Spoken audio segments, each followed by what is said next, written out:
ओम नमः शिवाय। नमस्कार दोस्तों, अनुपमा भक्ति चैनल में आपका स्वागत है।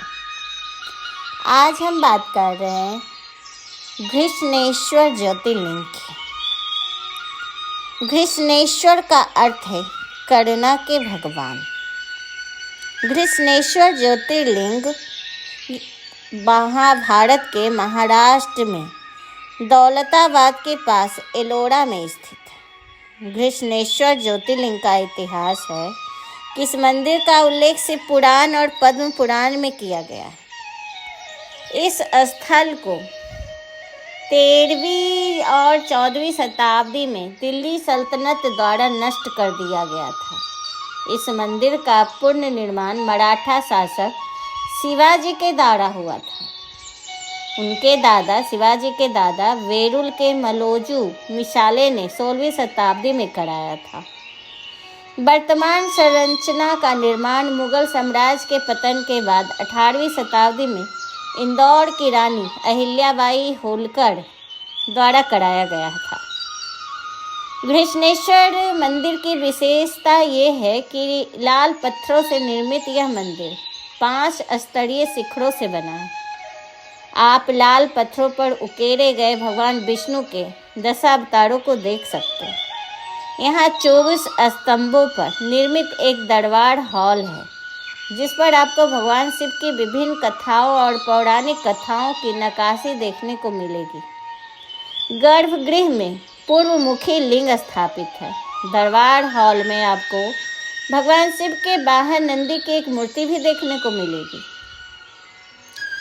घृष्णेश्वर ज्योतिर्लिंग के पीछे की कहानी क्या है, क्यों ये इतने प्रसिद्ध है और ज्योतिर्लिंग में इनका नाम क्यों गिना जाता है, तो आइए जानें कि इस ज्योतिर्लिंग के साथ कुछ किंवदंतियाँ जुड़ी हुई है। एक किंवदंती के अनुसार कुसुमा नाम की एक महिला प्रतिदिन भगवान शिव की पूजा करती थी और अपनी प्रार्थना के साथ शिवजी को एक तालाब में विसर्जन करती थी।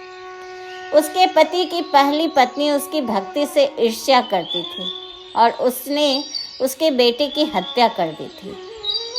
हालांकि कुसुमा बहुत दुखी थी, फिर भी उन्होंने भगवान के प्रति अपनी आस्था और भक्ति बनाए रखी।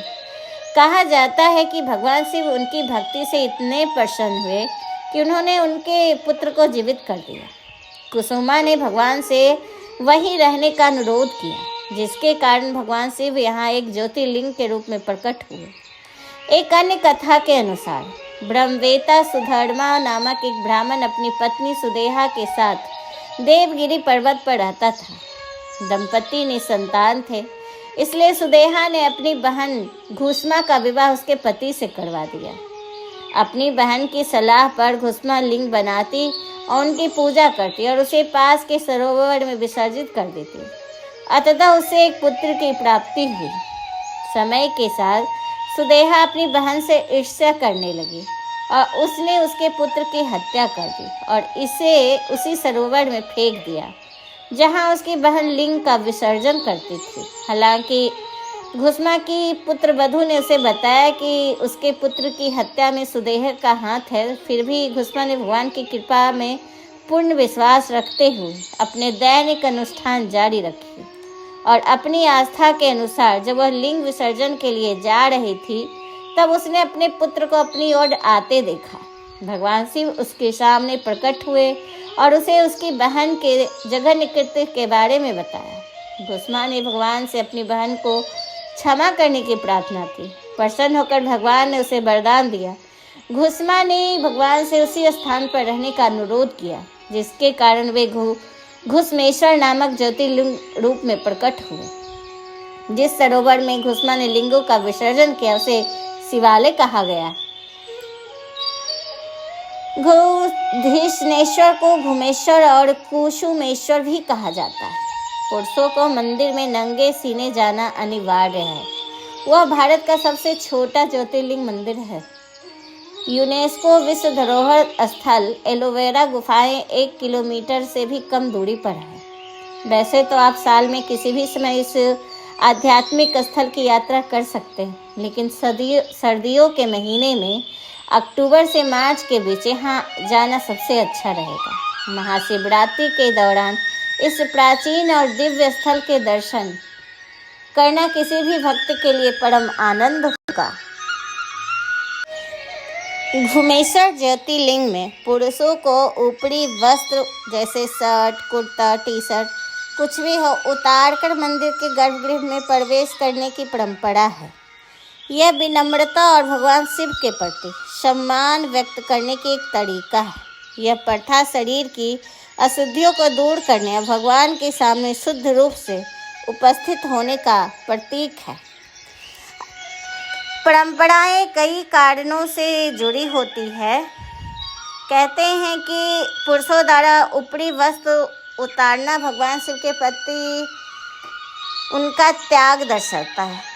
अपनी सांसारिक पहचान दिखाने वय को त्याग कर शुद्ध हृदय से उपस्थित हो रहे हैं, ऐसा वो भगवान के सामने प्रस्तुत करते हैं। कुछ मान्यताओं के अनुसार गर्भगृह में प्रवेश करते समय ऊपरी वस्त्र उतारना अभिषेक पवित्र स्नान के लिए आवश्यक है, जो भगवान शिव को अर्पित किया जाता है। यह माना जाता है कि शरीर के ऊपरी हिस्से पर पहने गए वस्त्र में अशुद्धियां हो सकती है और उन्हें उतार कर भक्त खुद को शुद्ध करते हैं और भगवान के सामने शुद्ध रूप से उपस्थित होते हैं। यह एक प्राचीन परंपरा है जो सदियों से चली आ रही है और भक्त इसे श्रद्धा और भक्ति के साथ निभाते हैं।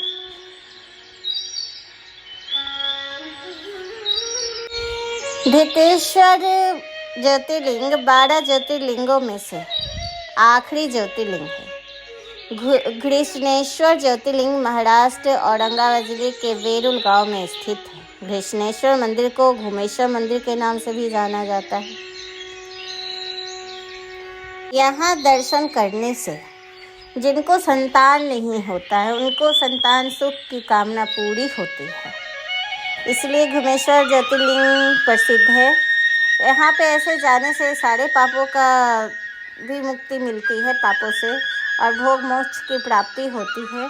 पर मुख्य रूप से संतान की कोई कष्ट हो संतान को तो भी यहाँ दर्शन करने जाना चाहिए। यह मंदिर भगवान शिव के करुणामय रूप का प्रतीक है और इसे घृष्णेश्वर या करुणा के ईश्वर के रूप में भी जाना जाता है।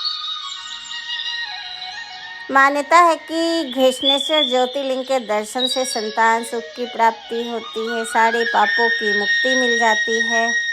यह 12 ज्योतिर्लिंग में से सबसे छोटा ज्योतिर्लिंग है, लेकिन इसका महत्व बहुत अधिक है।